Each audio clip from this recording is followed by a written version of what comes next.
Welcome everybody to our BNI Talks webinar. My name is Steve Tenuzo, your host, and I have Kathleen DelPrete. And Kathleen is a marketing consultant, and she knows a little bit more about LinkedIn than I do, I'll say that.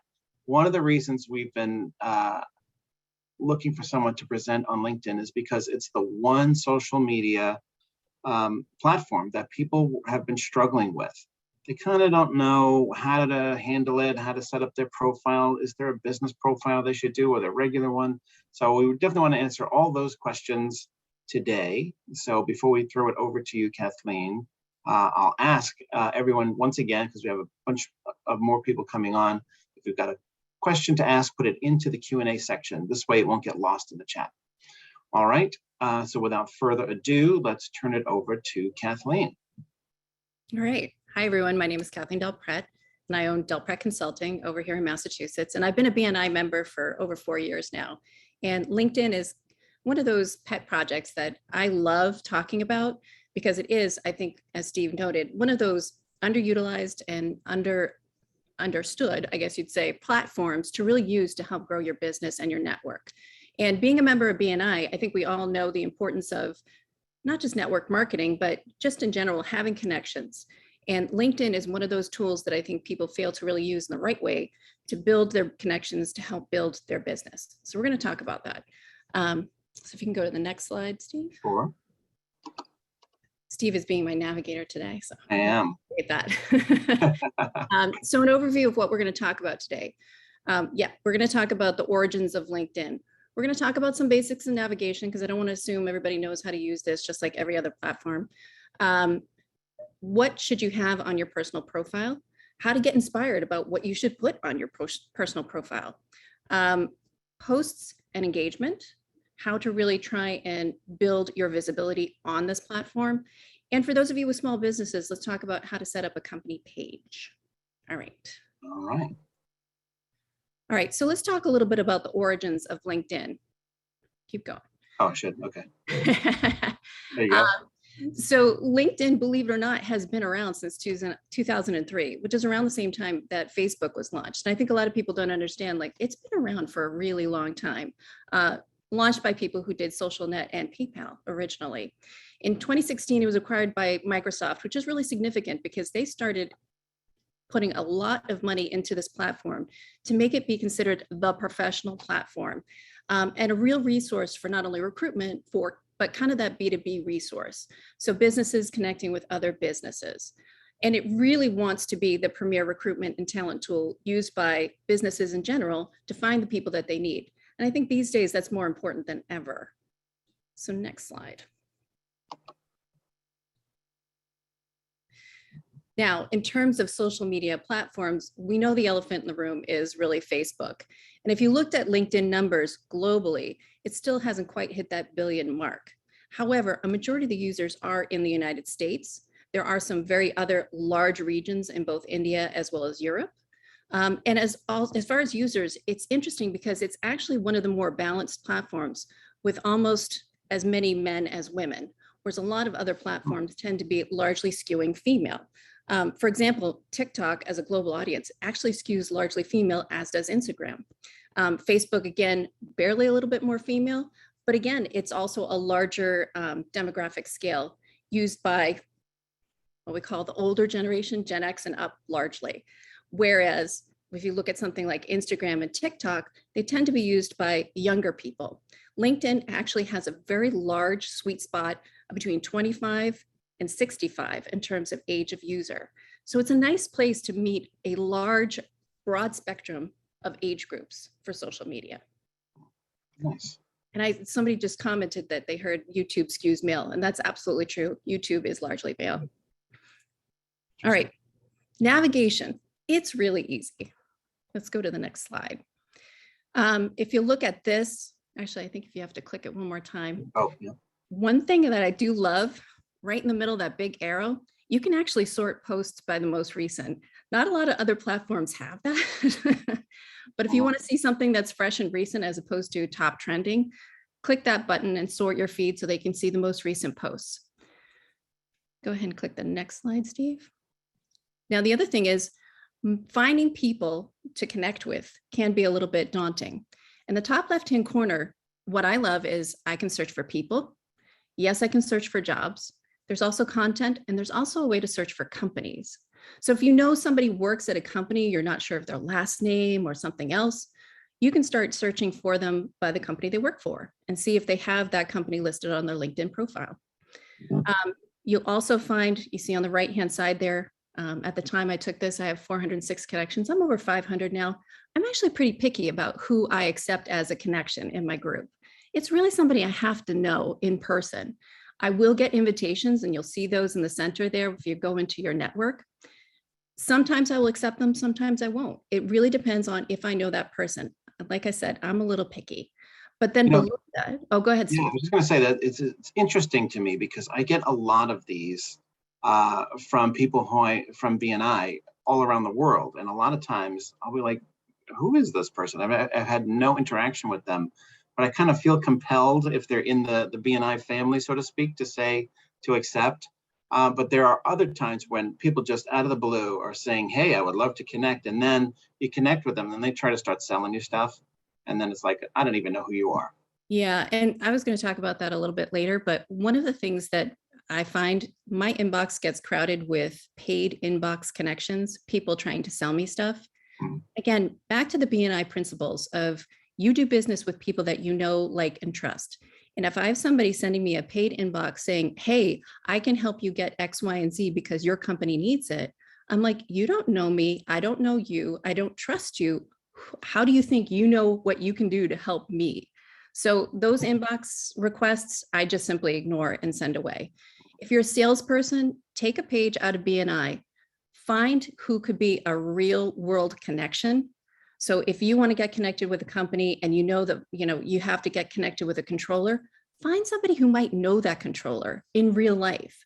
Send an email to them saying, hey, can you connect me with X, Y, and Z? As opposed to doing what I consider the easy route of sending a paid inbox connection and saying, hey, I'd love to have a meeting with you and sell you X, Y, and Z.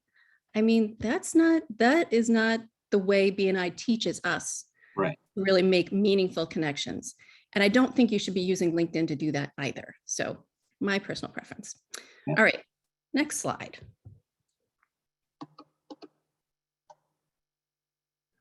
So let's talk about your personal profile and some of the really important things that you need to have on it. And it may sound really basic, but you'd be surprised at how many people have not done these things.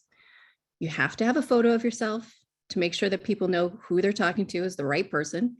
Have a background and tell your why with your messaging around your work, your business, your goals, etc. So many times on the left-hand side there, I will see there's no picture, there's a generic LinkedIn background. There's absolutely no excuse for this. I love everybody. Please climb onto Canva, upload your photo, and create a creative background. It takes 5 minutes. And if you don't know how to do it, there's people out in the industry who can help you do it, but it's really simple. It's really easy. Take the time and effort. Go ahead. Yeah, I think that's a good point. And do you recommend that everyone have a professional headshot here? Because I know sometimes people have pictures with their dogs or they're taking a selfie. Yeah, this is a professional platform and you want to be seen as that. And just like I'm going to talk about in terms of posts, this is not where you post pictures of your pets and cat videos and everything else. This is what you want your professional face to, present at. What I love about LinkedIn too, is it also gives you the option of not only uploading photo, but you can also put your pronouns in as well. So if you have preferences around that, LinkedIn's been incredibly sensitive about that and offers you that opportunity to put your preferred pronouns in too, which is really cool. Nice. Yeah. So if you want to take a look, this is my profile. And I'll be honest with you, Steve, I need to set a good example and probably update my photo. But I'm really excited because we have a professional photographer who just joined our BNI group. So nice. Yeah. It's your pearl right there. There we go. I'm going to have an updated headshot done. And on the background, you'll see, I created a background that talks about how I do marketing for small businesses and entrepreneurs. That's what I love to do. And again, I want to be creative. I want to connect with people who are interested in receiving that sort of help from me. And again, it's so easy to use those if you click the next button. You'll see on the right-hand side there, those are the two places that you're going to go in. That's where you're going to edit your profile. That's where, and the top is where you're going to edit your background so that you can actually make it creative, etc. Let's click to the next slide. And if you notice here on the right-hand side, it says edit public profile and URL. If you have a very long last name or something else that, if you wanted to actually brand it more with your company, you can actually edit your public URL. And as long as somebody else isn't using it, so rather than saying Kathleen DelPrete, maybe I wanted to say DelPrete Consulting, I could actually edit that public profile so that that URL is more about, whether it's my business, etc. If you set up a company page, again, your URL, you have the option to edit it. And you can make sure that it's reflective of your company name too. So again, if you want to simplify things or whatever, or make it like Kathleen's the bomb or something, you can do that. Okay. Okay. Look forward to that URL. Yeah, there you go. Oh, whoops. Okay. Sorry. If you notice when you go into the edit settings, this is where you're going to be. On the right-hand side, that's where you can edit your URL. You can edit your contents in terms of how you actually present yourself in your profile. Are you going to show all of your previous jobs? Are you going to show your education, maybe your charitable work, etc.? You can control all of those things within LinkedIn of what people are going to see on your public profile. And again, you can even turn your public profile on or off if you wanted to. So anybody can see my profile right now because I have my profile publicly visible. So why would you ever want to turn it off? That's actually a really good question. And honestly, if you have these on, it also means that you're visible to recruiters. Oh, I see. Yeah. And the only reason I do that is because I love to connect with other businesses out there who might need other professionals. But you can actually turn it off, even if you were somebody who is going on vacation for a couple of weeks, you could actually turn your profile off, having it almost like as an away message. Right. You're not visible. Okay. Makes sense. Oh, keep going. Oops.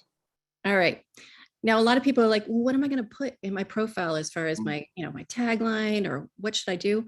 I always say, get inspired.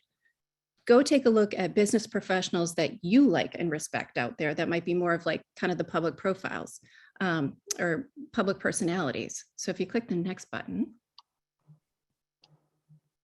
I follow, if you go back one, I follow, I love Lauren Blakely or Sarah Blakely, and she's the founder of Spanx. And she is just, not only is she funny, but she's an incredibly driven business person who recently sold her business. So that's kind of been exciting to follow on LinkedIn, et cetera.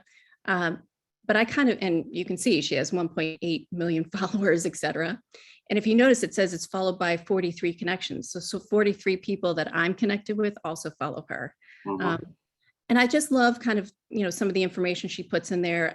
Usually, if you click the next one, Steve, her posts are kind of what I look forward to every morning. She always has a funny mug of what she's posting about, and a lot of times, a lot of her posts are very inspirational, but it always ties back to her business, what she's focusing on, et cetera.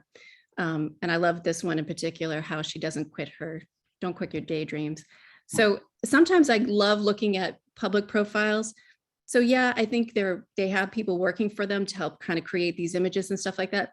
But at the same time, she's a very genuine person, and I really love a lot of the messaging that she puts out there. So she kind of inspires me in terms of what I like to do on LinkedIn and how I want to present myself. It's interesting to me because sometimes I see people who will post something that looks more like a Facebook post.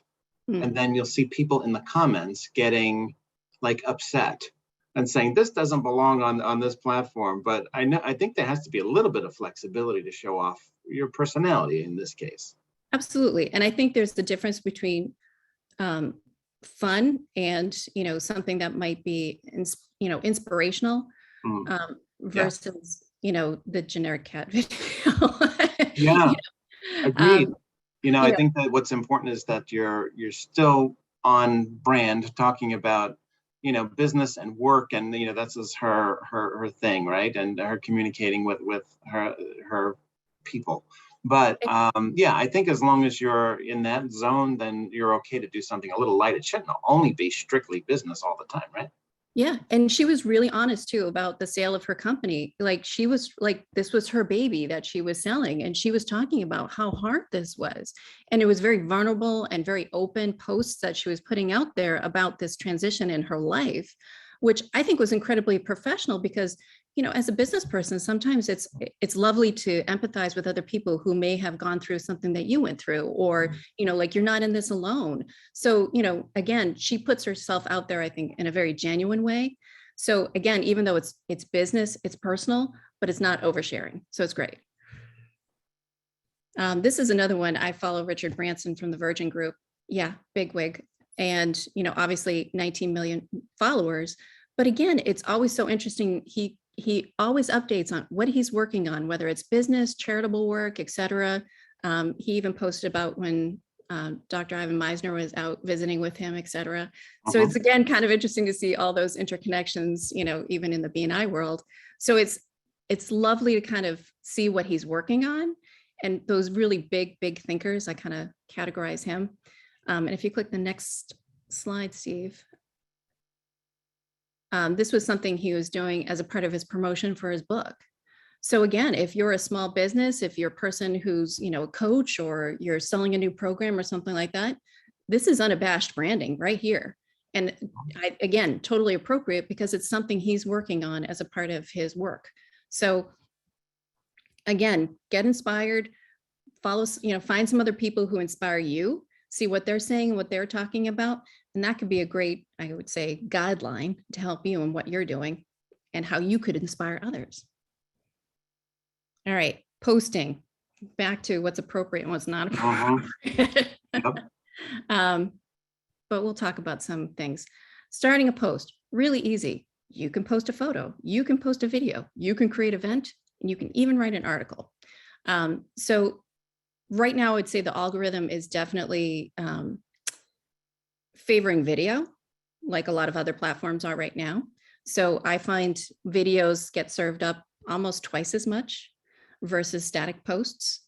I would say a lot of times you have to really think about, what am I doing with this post before you post it? Am I trying to drive traffic back to my website?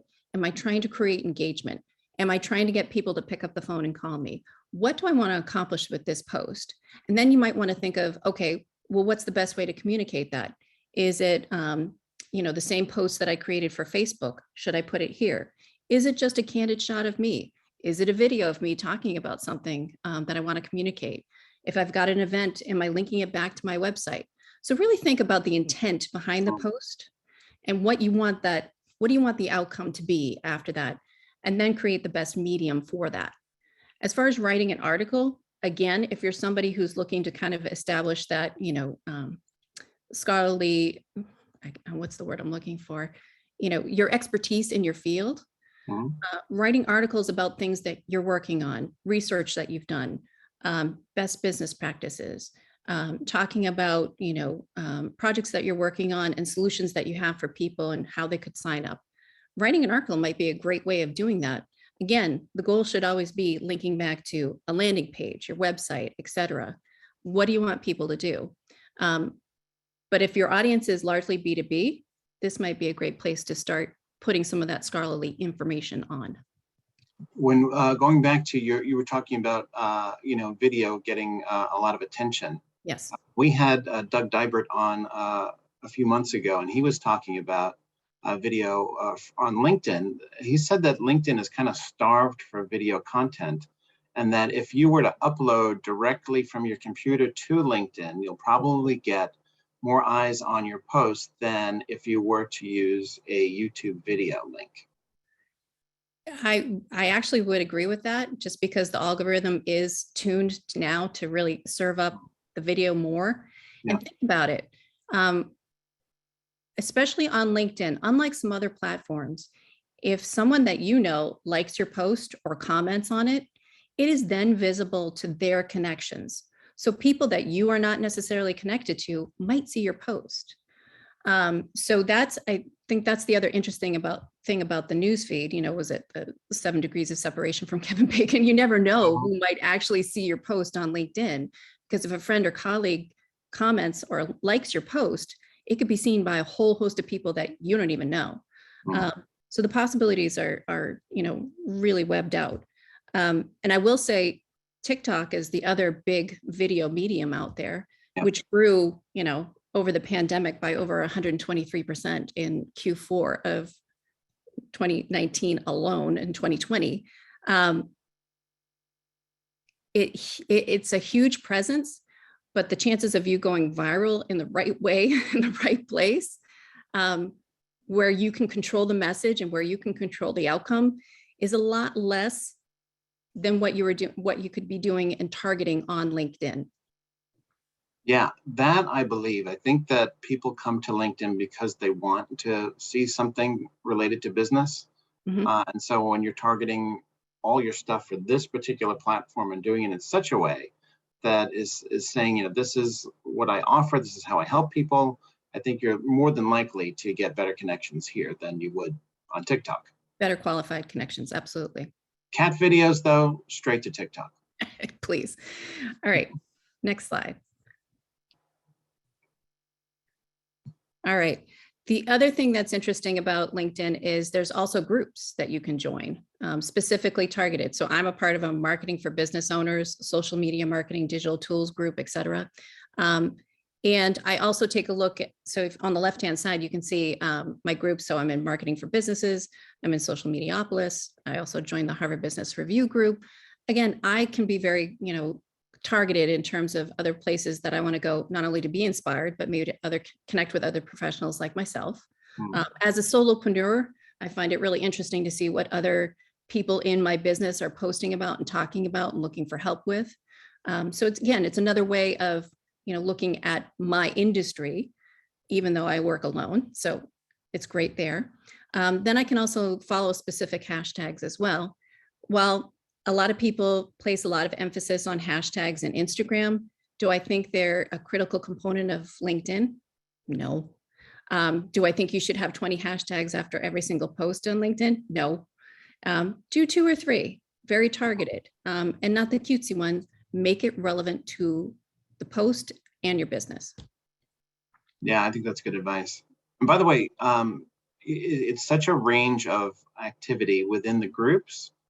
Like I'm in probably, 15 different groups, and some of them have been dead for like 10 years, and I know why I'm still in them. And others, they're so active that, you have to look at it pretty much every day to keep up with all the activity. And there's a lot of business happening in those groups as well. Right. You never know where, you might get a lead. You might be able to connect with somebody else who can help you. Again, kind of thinking of that, that larger BNI networking, you never know who you're going to bump into who might be able to help you with your next project or your next client. Yeah, absolutely. All right. Oh, groups. Oh, whoops. Keep going. Got the arrows. All right. So here's the thing. Like any good tool, you actually need to use it. And you actually need to set aside some time to do it. And I know that's not, it's just, you have to build habits. And for me, it's Tuesday morning and Thursday morning after my BNI meeting. I make the time to go in, spend a half an hour going through latest posts, looking at my inbox, making connections, and maybe doing, liking a couple of posts here and there. While I don't post a lot myself, I find it very interesting to see what my friends and colleagues are doing. I mean, I have colleagues that I worked with 20 years ago that I still stay in touch with via LinkedIn. So make it a good habit, block off some time to do it, etc. The other thing is evaluate existing content. You have a website, maybe you have a blog, maybe you're posting on Facebook, but you're not posting on LinkedIn. LinkedIn is a great place to post those blog articles and drive people back to your website. Get those out there. They could be an article or they could be a post itself. One good practice that I love to do, I was a speaker at a convention a couple of years ago, and I got all of the names and information of all of the ladies that I spoke with and worked with on, as a panelist, et cetera. And I came home from the conference and I made sure I connected with every single one of those ladies. My BNI group, I make sure I have connected with every single one of the people in my BNI group, anybody I do a one-to-one with from other BNI groups, when I sub, et cetera. So I make sure that I'm following up those people after I've met with them and send them a request to connect, to build my network. And again, we talked about posting in groups that can also help your profile and add your connections, people within your industry, within your interest, et cetera. And as we said before, keep it professional, no cat videos, please. Okay. Hey, one of the things that I learned early on is not to necessarily follow people who do what you do, but people who would be your customer. And I thought that was a pretty interesting tip because, if I'm a copywriter and I'm following a bunch of copywriters, okay, that's cool because we've got that network going on. You never know, business can happen from there. But why not follow the people who would hire you? Absolutely.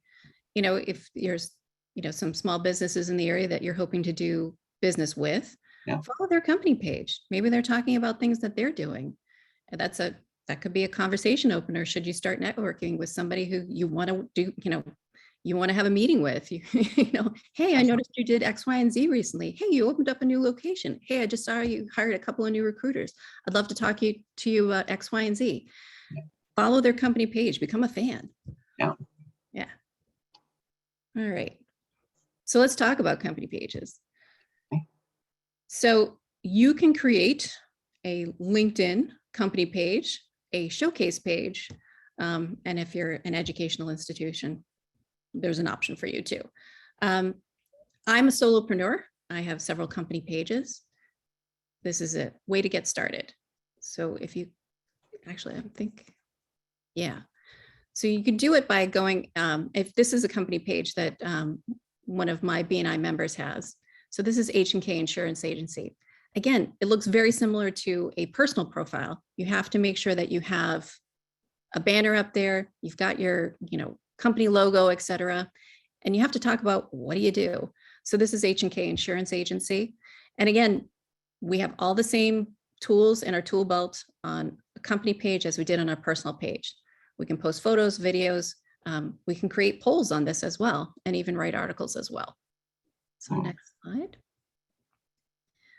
So this is one of the things that I think is really important. You really need to have a meaningful description. I love talking about small businesses, family run and owned businesses, because I really feel that that's a differentiator for some of our BNI members. The fact that you're a family owned and run, it's a story. So let's talk about that story and put it in your description. Making sure that you've got your website on there is, again, important because ultimately, yes, they're going to learn about your agency, but you want them to pick up the phone and call or send you an email, et cetera. Driving them back to your website will help increase that activity. Let's click on to the next slide. And you have to actually, one of the buttons on there is to display on your page is, what do you want them to do? Do you want them to visit your website? Do you want them to learn more about you? Do you want them to contact you? Do you have a program that you're running? Do you want them to sign up? Be intentful in what you're putting as your buttons on your company page, because ultimately we're hoping that we will drive the result that you want based on your profile and what you're putting out there. Okay. All right. Here's one of the fun things about company pages that not a lot of people know about is if you do a post like I did here for H&K, if you have employees who have put H&K's company page as where they work for their company, you can actually notify employees when you put a post out there so that they could actually share it to their personal profile. Oh, I didn't know it existed. Interesting. And I love this. So if you've got a great blog article and you want to promote it, yeah, you put it on your company page, but then what happens? Notify your employees. And again, if they're using LinkedIn as a tool, they can post it on their personal profiles and kind of spread the reach of that post out exponentially. And I always say this, if you're a solopreneur like me and you're posting on your company page, post whatever's on your company page to your personal profile, share that post. So again, people may not follow DelPrete Consulting, but they'll see it on my personal profile of something that I've posted, like a blog article, et cetera. So make sure you give your post an opportunity to grow by posting on a personal profile. But I love this function as far as notifying employees. Yeah, that's interesting. And so I get how you would share something from the company page onto your personal page. Mhm.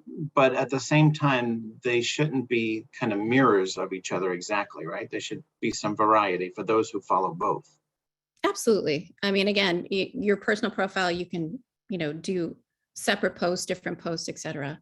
Mhm. And the company page, again, you can only notify employees, I think, once a day of posts, et cetera. So if company pages are posting multiple times, be selective in terms of, what you notify employees about. But yeah, your personal profile is about you, not just your company.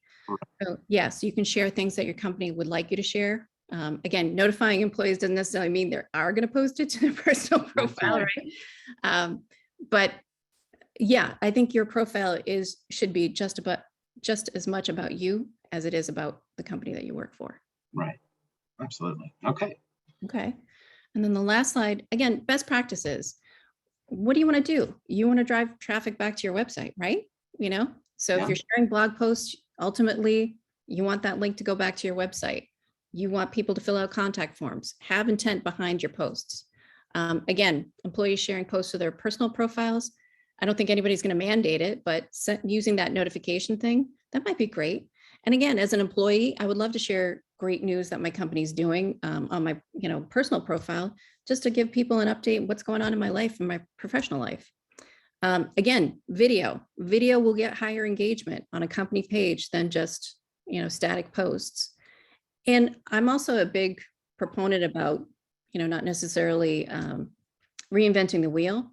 So if you're somebody who does posts specifically for Facebook, et cetera, again, if they're professional posts about your company, they can be utilized here on LinkedIn as well. It's not like you don't have to do anything special for LinkedIn. I know a lot of people obsess like, oh, well, Instagram posts have to be this size and Facebook this post. And what actually the platforms are pretty dynamic and they can handle. I use the standard Instagram size and it goes across Instagram, Facebook, as well as LinkedIn seamlessly. So don't worry too much about resizing everything for a specific platform. Yeah, that's a good point, because I think that does hold a lot of people back. I was talking to a client just the other day, and she's like, I can't do more than one platform because I don't want to start resizing all the images that I do, because she's in a very visual business. And I'm like, I don't think you have to. You really don't. You Yeah. really don't. And like I said, the Instagram size translates best across all three platforms. Mhm. And I mean, again, in my industry, I have clients who are on 4 and 5 platforms. So I don't have time to do a lot of resizing. The Instagram works well across all three. That's good to know. So the basic square. Yeah. Yeah. And the other thing I would say, again, videos might be a little bit different. What works in terms of frame size for TikTok will work on LinkedIn, as well as for Reels on Instagram, as well as Facebook. I think the only drawback of the LinkedIn platform, if you're really serious about posting on a regular basis, there is no scheduler built into LinkedIn. So we know that Facebook came out with their business tools. It's a meta scheduler that you can schedule posts on Facebook and Instagram. There's no such thing as built into LinkedIn. So you do have to use a third party, like a Buffer or a Sendable. There's lots of really affordable ones out there. So my advice is, if you're going to have regular posts on LinkedIn, get a simple scheduler like Buffer and just program your month in advance. Yeah, that's good to know. A lot of people have been using Hootsuite for a long time. Is that still something that is relevant? Because I know that we've had a couple of issues using it. I don't love Hootsuite. I'll be honest with you. If you're looking to get onto Twitter as well, Hootsuite is one of the best solutions for for programming on Twitter. Sendable right now, it actually does all of the major platforms, and it's working right now on being able to schedule stories on Instagram as well as Facebook. So those are very Sendable tends to be a very powerful tool. That's the one I use personally for programming most of my clients. No, we're looking into one of those. So yeah, well, yeah. I'd be happy to talk to you about that. Yeah, absolutely. All Great. right. All right. Okay, and then, oh, we are at Q&A time. We are. And I always know, like, we've had a pretty good webinar when there are like 6 or 8 questions. We've got 26 in here. So let's go into the lightning round here. We've actually got some time here. So here we go. Tom asks, do we need to use the premium version to be effective? Good question. So the premium profile is your personal profile. Mhm. And that's really for visibility within the recruiting world, more than it is for, for getting your post noticed. Now, having said that, it also gives you the ability to do those paid inboxes to people that you are not connected with. As I said before, I don't view that as the best way to connect with somebody that you want to do business with, by sending them an unsolicited inbox, paid inbox. Right. So the premium is what you would pay for to kind of get, I think it's like 30 credits or something per year or per month to do those paid inboxes. To me, it's more about finding meaningful connections. So if I want to do business with, Brian at H&K, Insurance, maybe I'll look at my connections to see who knows Brian. And I will talk to those people and say, hey, can you introduce me to Brian and get me connected, as opposed to me just sending that paid inbox. So I don't think premium is necessary. I think having over 500 connections is actually very important. So if you're somebody who right now your personal profile is only hovering around, 100 to 200, it took me a while because, like I said, I'm very selective in terms of who I connect with, but having over 500 connections really makes your post take off. And again, that's not something you pay for. That's something that you just have to kind of build over time. Right. Okay, that makes sense. Tony is asking, and I'm going to say no to this question before you answer, but are you going to cover advertising? Is there anything to say about LinkedIn advertising compared to Facebook or any other platform? So there's actually other tools that LinkedIn has beyond paid advertising. If you are somebody who's serious about, prospecting and really finding companies and connecting with companies, their Sales Navigator tool is probably the best for that. You can target, cities, persons, right down to, core individuals that you want to start targeting to connect with. The Sales Navigator tool is probably better for that than just general advertising. And again, I'll be frank, I would rather try and do something natively, organically, trying to generate interest in something that I'm doing that way. Yeah. Versus doing a paid advertising, because again, you really have to be very specific in terms of who you're trying to target as your ideal client. And again, LinkedIn advertising, that's great, but I think that's only, that could possibly be one small tool in your tool belt. What's your overall marketing plan? And that's something you should work on with a marketing professional to really come up with a strategy. That's good to know. By the way, Rhonda says it's expensive, LOL. It can be, absolutely. If you say I want to reach out to all the controllers in, the greater Boston area, good Lord, that'll be a big ticket. Yeah. Okay, so Anne Marie has got the famous popular question that comes up a lot. B2B is easier to market sometimes than B2C. So do you have any tips for using LinkedIn for business to consumer? So again, I think I always go back to what Nancy Cantor, who's been on your on these webinars many times, is, who is your ideal client and where do they live? If you are targeting business professionals and they are your ideal client, that speaks to the demographic that you are connected with on LinkedIn, great. But I think you really have to wonder, where is your ideal client? Where do they live? And kind of find them where they live. Is it on LinkedIn? I don't know. It could be, it's highly dependent on what your business is and who you're trying to target. Right. So do I think this is another channel to absolutely leverage? Sure. But business to consumer, maybe it's an Instagram, maybe it's TikTok, maybe it's just direct email, as opposed to a social media platform.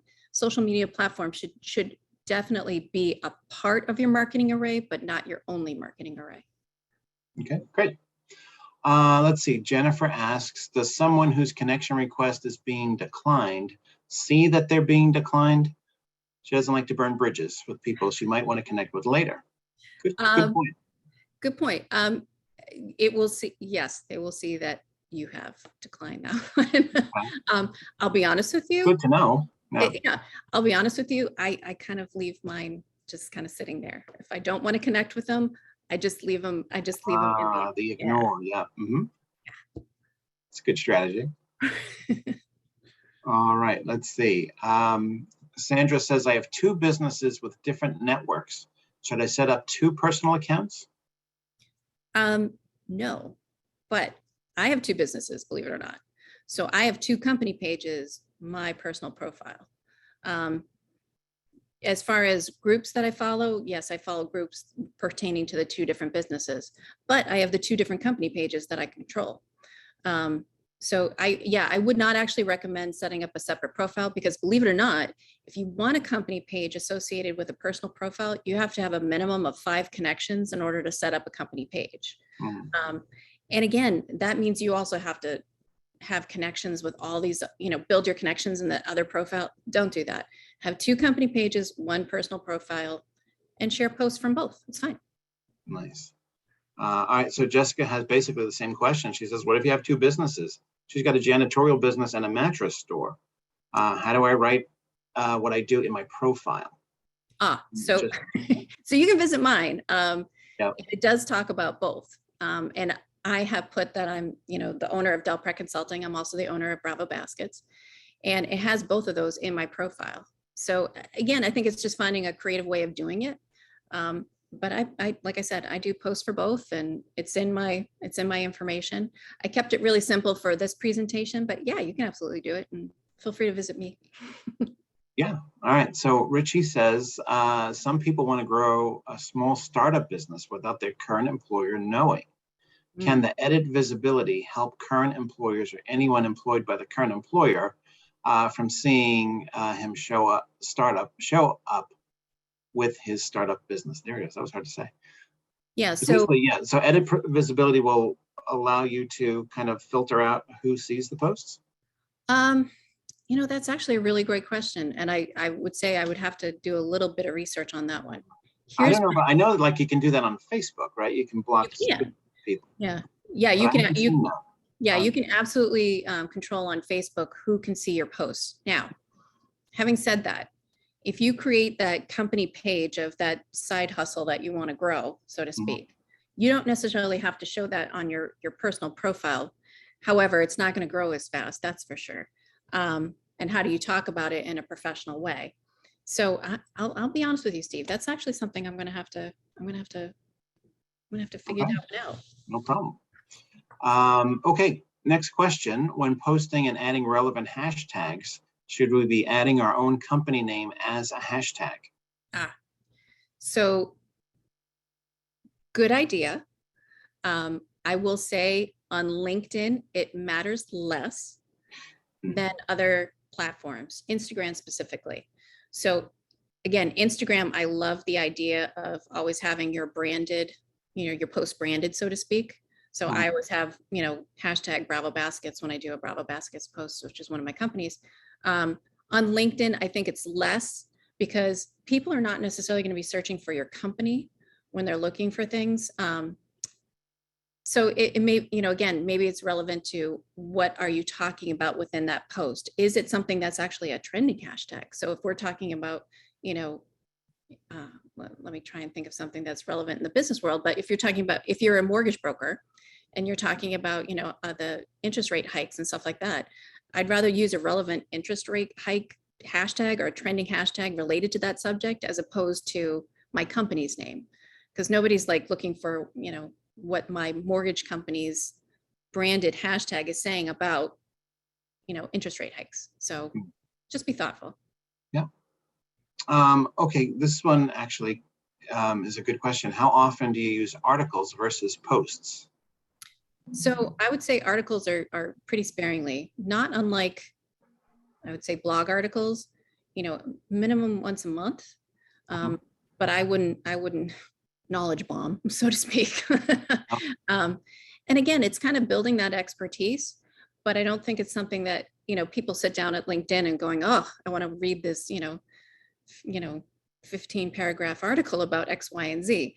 Again, doing it timely to build your level of expertise and the appreciation in, certain circles. But it's not something I would go nuts on all the time. Okay. Jeff asks, is the group feature only available to premium members? No, you can do groups without being a premium member. Sure. Good to know. Let's see. Wow, there's a lot of questions. We're not going to get to all of them today, but here's a few more. When you create a company profile, is it automatically linked to your personal page? And how do you differentiate your content? So no, it's not automatically linked to your personal page. So I actually run, I think it's like 10 company pages right now. I'm the admin of, because they're my clients. I own, so to speak, I created the ones for my business. And the reason I am connected to them is because in my LinkedIn personal profile, I've put that I work at DelPrete Consulting. I work at Bravo Baskets because I own them. So that's how my profile gets connected to a company page. But again, somebody who's, acting on behalf of other companies, I'm an admin of, like I said, dozens of other company pages. But my profile is not necessarily associated with them other than as an admin. Does that make sense? Yeah. Okay. Lenora asks, if you're a solopreneur who has only used LinkedIn for business, is there an advantage to creating a company page? Yes. No. Well, again, I think it's also, again, somebody might say like, I saw somebody posted something about a company that did custom gift baskets. I can't remember what it was or whatever. They go to that person's profile and they find, maybe somebody shared the post or something else, or like a recommendation, and there's the company page for Bravo Baskets. So they may not know you, but they figure out who your company is, sometimes through posts and what other people did, et cetera. So yeah, I think there is absolutely an advantage to having a company page as a solopreneur. It's another form of branding too. Yeah. So, and again, that's also places where you can drive people back to your company website, et cetera. So yeah, absolutely. Bianca's asking, should you put BNI in your headline? If you work for BNI, I think you could. Now here's the other thing that you and I were talking about, Steve. We're all members of BNI. We're all, like, I'm a president of my chapter right now, and we're looking for a few new members. One of the things that we don't do enough of, as BNI chapters and presidents and stuff like that, is really talk about what our chapters are doing through LinkedIn. So doing posts about your BNI group, please do it. We lost a couple of members recently, and we'd love to, get people into those seats, et cetera. I should talk about it on my LinkedIn profile, absolutely, because you never know who's gonna see it. Should you have it in your bio?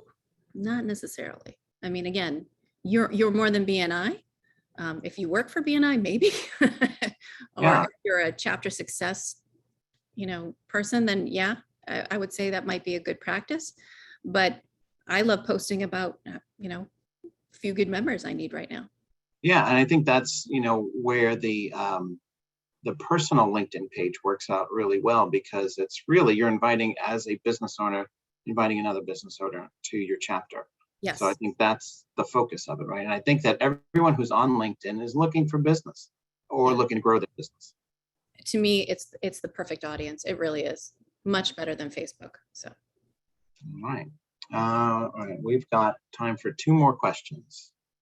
So let's see. Can we create BNI chapter companies? Maybe a BNI group? Well, does that make sense? I don't know if there's anything preventing us from doing that. Because my BNI chapter has a Facebook page. We also have a Facebook group. Yeah. I don't see any reason. Well, I think that's up to the BNI gods to answer.